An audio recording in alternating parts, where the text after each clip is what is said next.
देखिए हो गया।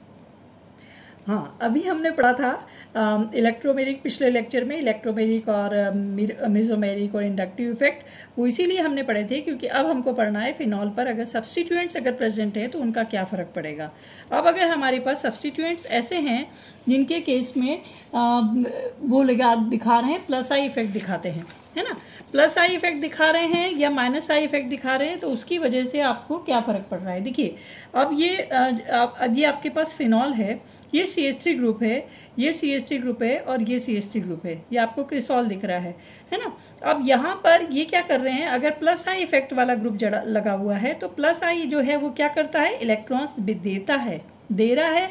अगर वो इलेक्ट्रॉन दे रहा है तो उस केस में बेंजीन के पास इलेक्ट्रॉन्स की जो कमी थी, अभी तक तो फिनॉल के केस में हमने क्या पढ़ा था कि बेंजीन रिंग जो है वो इधर से ऑक्सीजन से इलेक्ट्रॉन ले रहा है और ऑक्सीजन हाइड्रोजन से ले रहा है और H+ बना के बाहर दे रहा है। पर अगर उस पर प्लस आई इफेक्ट वाला ग्रुप आ जाता है तो प्लस आई इफेक्ट वाला ग्रुप जो भी जुड़ेगा वो क्या करेगा कि बेंजीन रिंग को इलेक्ट्रॉन देगा।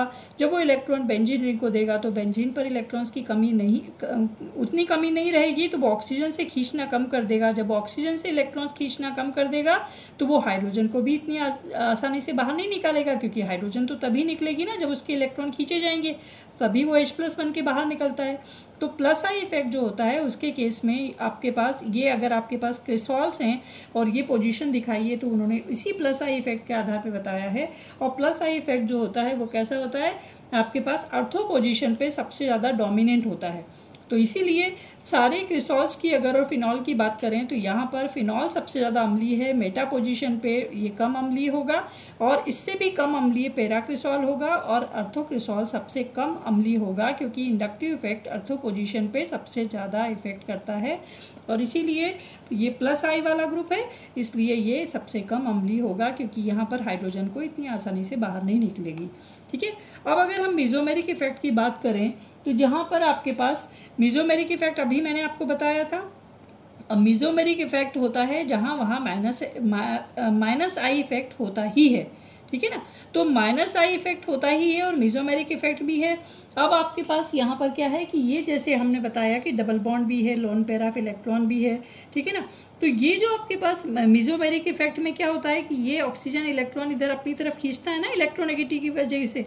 तो अब अगर आपके पास क्या है, माइनस आई इफेक्ट, जब भी मेसोमेरिक इफेक्ट होगा तो माइनस आई इफेक्ट तो वहां पर होता ही है ना। और अगर आपके पास ऐसी पोजीशन है कि माइनस आई इफेक्ट का प्रभाव कम है और प्लस एम का प्रभाव ज़्यादा है, ज़्यादा स्ट्रॉन्गर प्लस एम है, तो इस केस में ये आपके पास NH2 ग्रुप है जो कि प्लस ग्रुप आपका, ये क्या दिखाता है, प्लस एम इफेक्ट दिखाता है। तो ये अपना माइनस आई इफेक्ट भी यहाँ पर अर्थो पोजीशन पे सबसे ज़्यादा डोमिनेंट है, इसलिए ये सबसे ज़्यादा अम्लीय होगा।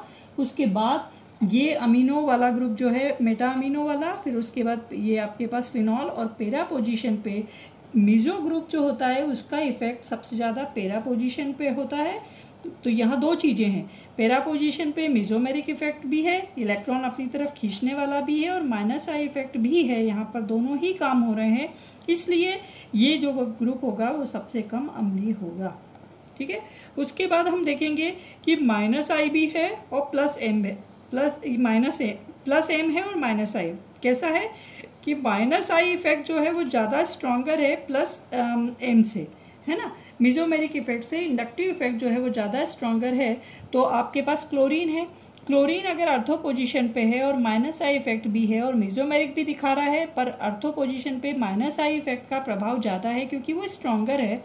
इस केस में ये वाला कंपाउंड जो है अर्थो पोजीशन पे क्लोरीन वाला, ये सबसे ज़्यादा स्ट्रॉन्गर होगा, ये उससे कम होगा। और मेटा पोजीशन पे आपके पास मेसोमेरिक इफेक्ट भी काम कर रहा है और माइनस आई भी काम कर रहा है, क्योंकि माइनस आई तो हमेशा होता ही है मेसोमेरिक के साथ, तो इसलिए ये वीक हो जाएगा क्योंकि ये मेसोमेरिक इफेक्ट दिखा रहा है, ये देने का काम करता है और माइनस आई जो है वो खींचने का काम करता है, इसलिए पैरा वाला पोजीशन जो है वो वीक होगा और उसके बाद ये फिनॉल जो है और कम अम्लीय होगा। ठीक है, उसके बाद हम देखेंगे कि अगर आपके पास माइनस आई तो है ही, पर आप ग्रुप कौन सा है, माइनस एम ग्रुप लगा है। माइनस एम वो होगा जो कि बेंजीन से इलेक्ट्रॉन अपनी तरफ खींचेगा। यहाँ पे ये सारे ग्रुप बेंजीन को इलेक्ट्रॉन देने वाले थे और माइनस आई तो हर बार है ही मेसोमेरिक के साथ, इसलिए यहाँ पर अगर आपके पास -m वाले ग्रुप लगे हैं तो -m जो होता है वो सबसे मेसोमेरिक इफेक्ट हमेशा पैरा पोजीशन पे सबसे ज़्यादा डोमिनेंट होता है, इंडक्टिव इफेक्ट हमेशा ऑर्थो पोजीशन पे डोमिनेंट होता है। इसलिए ये जो नाइट्रोफिनॉल है वो सबसे ज़्यादा अम्लीय होगा क्योंकि ये इलेक्ट्रॉन खींचेगा और ये हाइड्रोजन बहुत जल्दी से H+ बन के बाहर निकलेगा।